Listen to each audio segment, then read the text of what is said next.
tonight's talk is consciousness, creativity, and the brain. And if you have a golf ball-sized consciousness, when you read a book, you'll have a golf ball-sized understanding. When you look out, a golf ball-sized awareness.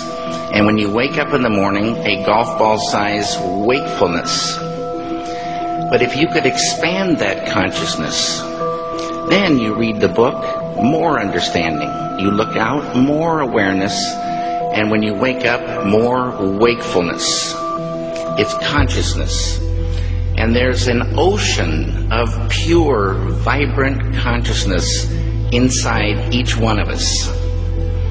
And it's right at the source and base of mind, right at the source of thought, and it's also at the source of all matter.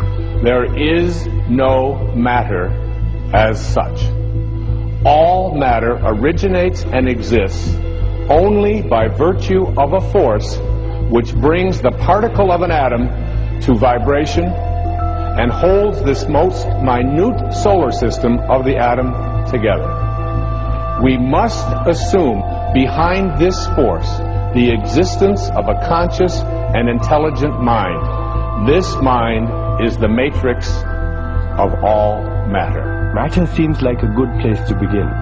The solidity of the world seems totally indisputable. As a fixed thing that you can see and touch, your body is also reassuringly solid. But beginning with Einstein, modern physics has assured us that this solidity is a mirage. All of physical matter, everything we have around us, is the result of a frequency. And what that also means is that if you amplify the frequency, the structure of the matter will change. What this self-contained system is a hologram. It's what I call the super hologram. Everything within it is an expression of that hologram.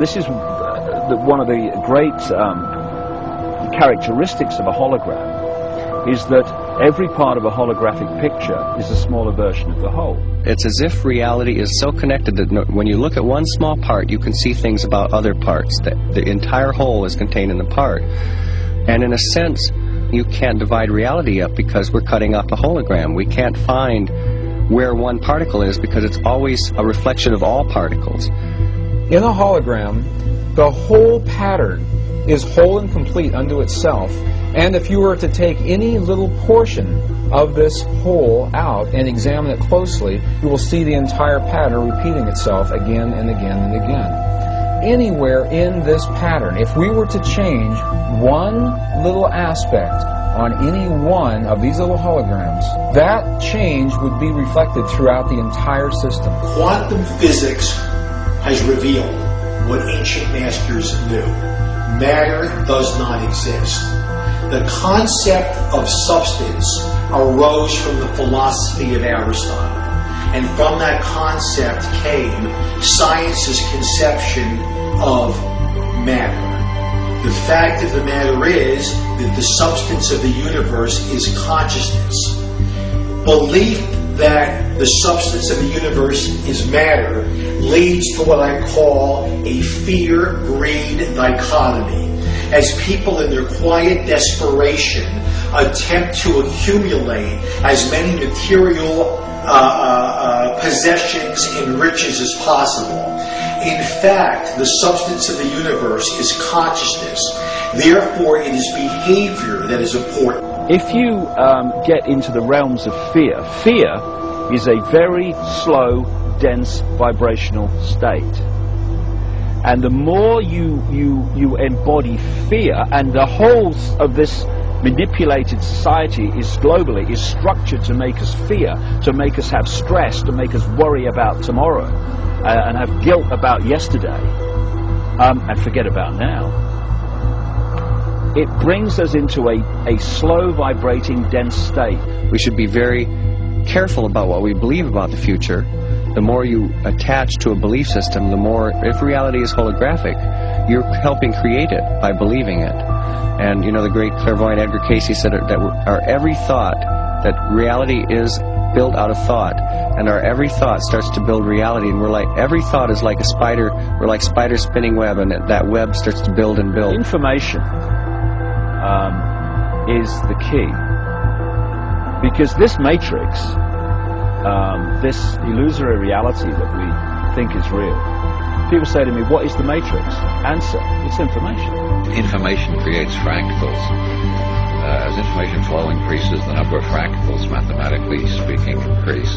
This was demonstrated by a mathematician named Theodore Gordon. Fractals are unpredictable functions, so things are becoming more and more unpredictable. When you start getting into fractals and chaos theory, when you look at it in terms of a society, this is where it starts to cross over into the so-called Illuminati or the negative elite, the world leaders with their philosophy of order out of chaos. There is some truth to that, in the sense that when the system becomes highly destabilized, there will be random shifts that suddenly self-organize into higher complexity.